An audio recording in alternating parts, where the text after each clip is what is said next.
পঞ্চপাণ্ডব কি বাংলাদেশে আর হইতে পারতো না কেউ? আপনারা তো বানান নাই। মুস্তাফিজ কি পঞ্চপাণ্ডবে থাকতে পারতো না? এটার কারণে প্লেয়াররা অনেক বেশি মানে মনঃক্ষুণ্ণ ছিল একটা সময়।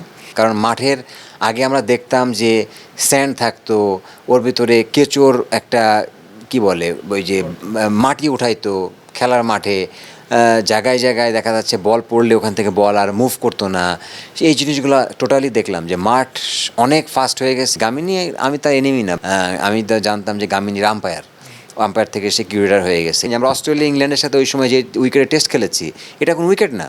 এবার একটু বর্তমান ক্রিকেটের বাংলাদেশ ক্রিকেট দল যে ধরনের উইকেট পাচ্ছে ইন্টারন্যাশনাল ম্যাচ খেলার জন্য হোমে আফটার গামিনী, আমি শুনেছি রাজশাহীতে গিয়েছিলাম, সেখানে গামিনীর যে কয়েক মাস কাজ করেছেন, এত বেশি রোলিং করেছেন তাদের কথা যে উইকেট ন্যাড়া হয়ে গেছে, খারাপ হয়ে গেছে। বাট টনি হেমিংয়ের ক্ষেত্রে ঠিক উল্টো কথাগুলো শোনা যায়, স্পোর্টিং ভালো উইকেট পাওয়া যাচ্ছে। কেমন দেখছেন ওভারঅল? আমি তো অনেকদিন পর মিরপুরে খেললাম,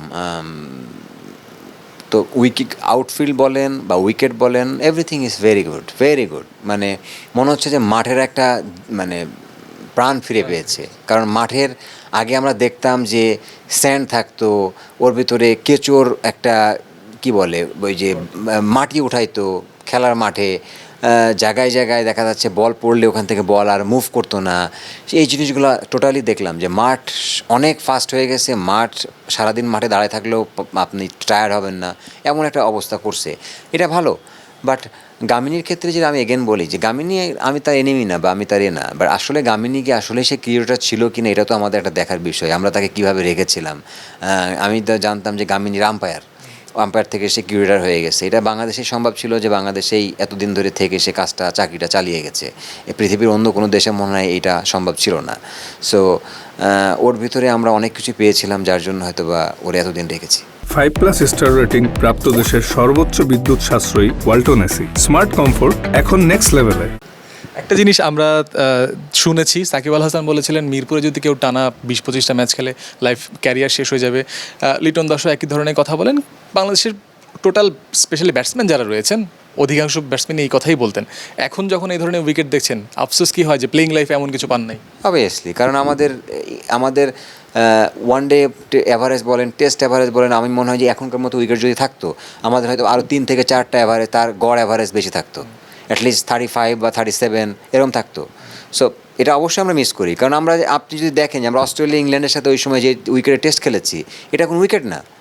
এটা লিটারালি এটা এখন উইকেট না। এটা একটা মনে হয় যে একটা 4 দিনের প্র্যাকটিস ম্যাচ খেলার পরে পানি দেওয়ার পরে যেরকম উইকেট থাকে, ওইরকম উইকেটে আমরা বলের সাথে মাটি চলে আসতো। তো এইটা তো ভাই কখন ইন্টারন্যাশনাল ক্রিকেট হয় না। তারপর আমরা খেলেছি, আলহামদুলিল্লাহ ম্যাচ জিতেছি।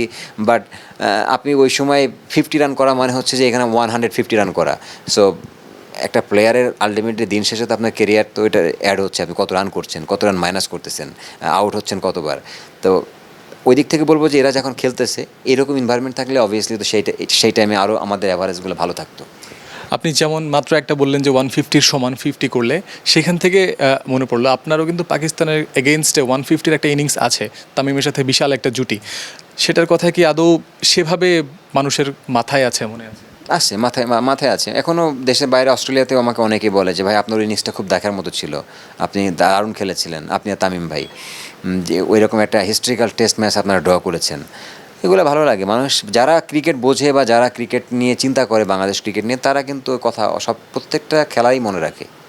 এই প্রশ্নের কারণ হচ্ছে সৌম্য সরকার একটা ইন্টারভিউতে বলেছিলেন কয়েকদিন আগে, সাকিব আল হাসান আবার সেটাতে একমত হয়েছেন যে পঞ্চপাণ্ডব নামের যে থিওরিটা এসেছিল, তাতে করে যারা পারফর্ম করতো অন্যরা, তাদের বোধহয় একটু কম মূল্যায়ন হতো।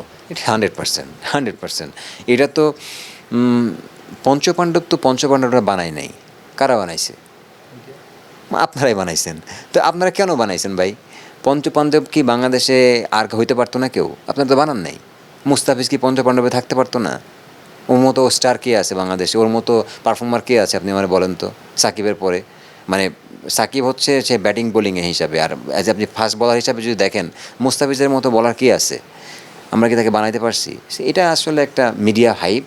এটার কারণে প্লেয়াররা অনেক বেশি মানে মনঃক্ষুণ্ণ ছিল একটা সময়, যেটা তা সবসময় এই জিনিসগুলো হাইলাইট করা হয়েছে। আপনি অবভিয়াসলি ওই 5 জনের বাংলাদেশ ক্রিকেটে অনেক বেশি অবদান আছে, তার মানে এই না যে বাকিগুলোর নাই।